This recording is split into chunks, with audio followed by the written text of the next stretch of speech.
Assalamualaikum warahmatullahi wabarakatuh. Perkenalkan, nama saya Muklas Junandra SPD, calon guru penggerak Angkatan 11 dari Kabupaten Tanjung Jabung Barat, Provinsi Jambi.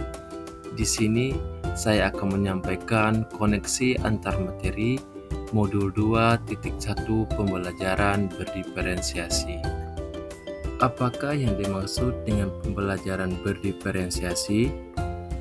Pembelajaran berdiferensiasi adalah usaha guru dalam menyesuaikan proses pembelajaran di kelas untuk memenuhi kebutuhan belajar individu murid.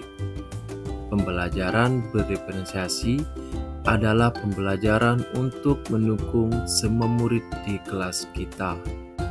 Setiap anak adalah unik. Mereka mempunyai kelebihan dan kekurangannya masing-masing. Begitu pula dengan minat, gaya belajar, kebiasaan, pola pikir, kemampuan literasi, dan lain-lain.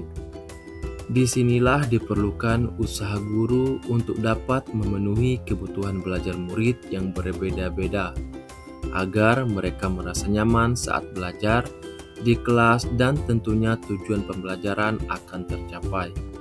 Lalu, bagaimana cara untuk dapat melakukan pembelajaran berdiferensiasi di kelas? Agar dapat melakukan pembelajaran berdiferensiasi, guru harus memahami tujuan pembelajaran, mengetahui dan merespon kebutuhan belajar murid, menciptakan lingkungan belajar yang mengundang murid untuk belajar, melakukan manajemen kelas yang efektif, dan yang terakhir melakukan penilaian berkelanjutan. Berkaitan dengan kebutuhan belajar murid, guru harus memahami 3 aspek berikut. Yang pertama, kesiapan belajar murid, lalu minat murid, dan yang terakhir profil belajar murid. Kesiapan belajar murid mengharuskan guru untuk menilai pengetahuan awal dan menentukan apa yang telah murid ketahui dan di mana murid berada. Minat murid. Minat setiap anak pasti berbeda-beda. Minat adalah salah satu motivator penting bagi murid untuk terlibat aktif dalam proses pembelajaran.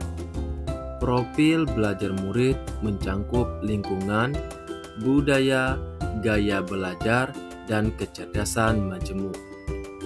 Kebutuhan belajar murid dapat diidentifikasi berdasarkan cara-cara berikut ini. Yang pertama, mengamati perilaku murid. Yang kedua, mengidentifikasi pengetahuan awal. Yang ketiga, mereview dan melakukan refleksi terhadap praktik pengajaran.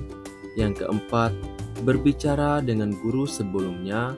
Yang kelima, membaca rapor murid di kelas sebelumnya. Dan yang terakhir yaitu yang keenam, menggunakan berbagai penilaian formatif dan diagnostik.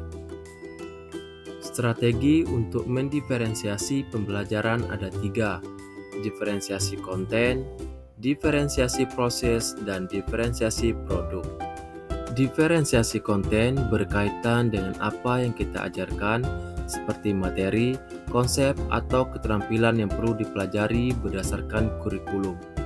Mendiferensiasi konten bisa dilakukan dengan membedakan pengorganisasian atau format penyampaian, bukan mengubah atau menurunkan standar kurikulum.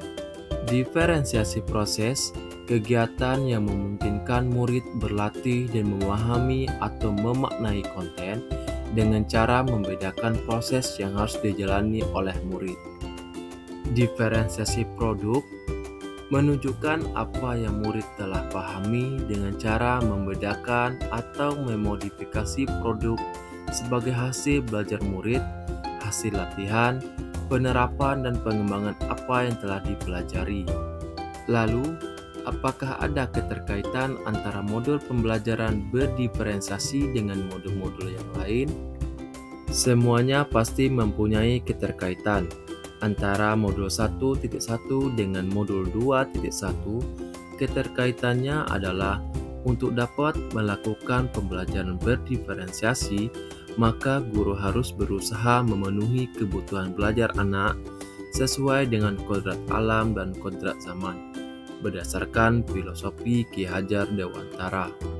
Selanjutnya, keterkaitan antara modul 1.2 dengan modul 2.1, yaitu dalam melakukan pembelajaran berdiferensiasi, seorang guru penggerak harus berpihak pada murid, reflektif, mandiri, kolaboratif, dan inovatif untuk menciptakan pembelajaran berdiferensiasi agar dapat memenuhi kebutuhan murid. Dengan demikian, seorang guru penggerak dapat mewujudkan kepemimpinan murid dengan menuntun murid merdeka belajar. Hal ini sesuai dengan nilai dan peran guru penggerak.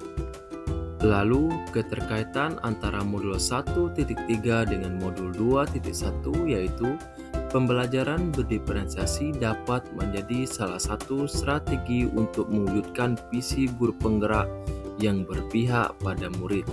Selanjutnya, keterkaitan antara modul 1.4 dengan modul 2.1 yaitu dalam pelaksanaan pembelajaran berdiferensiasi antara guru dan murid harus ada kesepakatan kelas terlebih dahulu agar proses pembelajaran dapat berjalan dengan baik sesuai dengan nilai-nilai budaya positif. Demikian koneksi antar materi saya. Terima kasih. Salam guru penggerak. Wassalamualaikum warahmatullahi wabarakatuh.